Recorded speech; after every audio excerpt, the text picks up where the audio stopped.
In the Know guest is our good friend Winter from Wildlife Prairie Park, here to talk about all the fun things happening at the park. And like always, she didn't come alone, but I must say, out of all of the critters in Hannah City, she came with a snake again. and you guys were having a great time. You know, they didn't have the opportunity to see baby girl here almost slithered herself into a knot. So introduce us to our friend here, Winter. Oh yeah, this is Blossom. She is a gray rat snake, and of course back at the park she has her sisters Bubbles and Buttercup. So we've got the full Love the names. Powerpuff trio. But yeah, you know, I actually decided to bring her today because we're not going to be seeing our rat snake friends for too much longer around here, which I'm sure you're happy about. They'll be going. I didn't want to smile too hard when you said that, but you read my mind. But yeah, here soon they'll be going into brumation, which is like the reptile form of hibernation. So yeah, we're gonna lose our reptile friends here for a few months as we get into the colder weather. And you were telling me you all practically raised these snakes from eggs.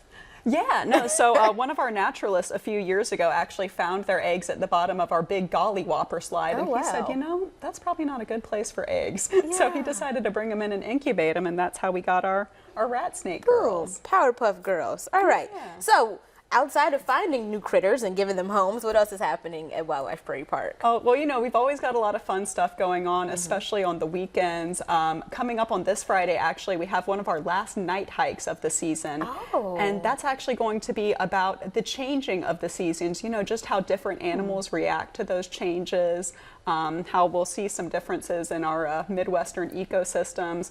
And there's actually still spots available, which is crazy, Really? because our night hikes have been selling out crazy fast. So Okay. if you haven't been on one. So when you say night hike, what comes to my mind is naturally we're hiking through wherever, but it's almost similar to when people get in the Jeeps and they're in the safari. Is it like that, but you're just walking? Kind of like that, yeah. Okay. We have red flashlights too. That way we're not, you know, causing any damage to the wildlife around us. Because you know sometimes the bright lights can disorient them. They're like, is it morning? Right. So completely understand. Okay, well, there's spots available if that's something you're interested in, but that's not the only thing you guys have coming up, I'm sure. Oh yeah, no, next Friday we'll have our last junior naturalist class of the season as well, and that's something that we gear towards middle school aged children, and that'll be on invasive species. So just how to recognize them, how you can help control some of them. You know, a lot of times it's just staying vigilant about pulling those weeds, but then sometimes it's also good to plant something in its place. So we'll have one of our naturalists out there to give you the scoop on that. And then the Friday after that, the 26th, we have a lot of fun stuff going on. That'll be our last wildfire concert of the season, and we'll have a band called Casino coming out to entertain everybody. Fun. And then we also have critters and cocktails on that day. That's for the adults. Oh yeah, that's the good one.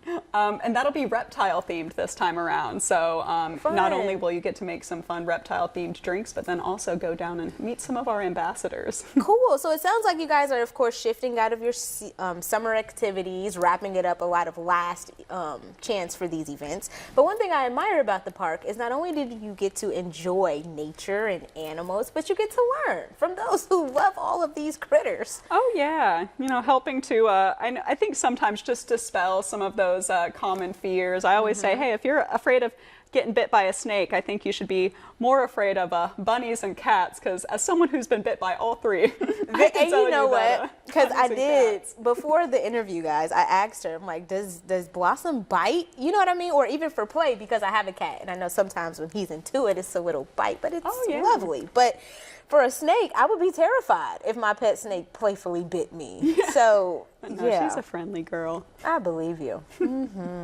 Well, thank you for coming, as always. Yeah, no, thank you so much for having us.